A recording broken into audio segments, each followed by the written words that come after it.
How to turn on screen distance. The Settings app on your iPhone.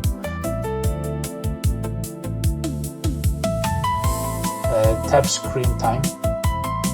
Under the limit usage section, tap screen distance.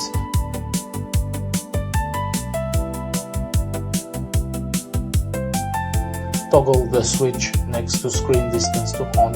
How it works: 3D camera uses your face detection sensor to measure how close the device is held to your eyes.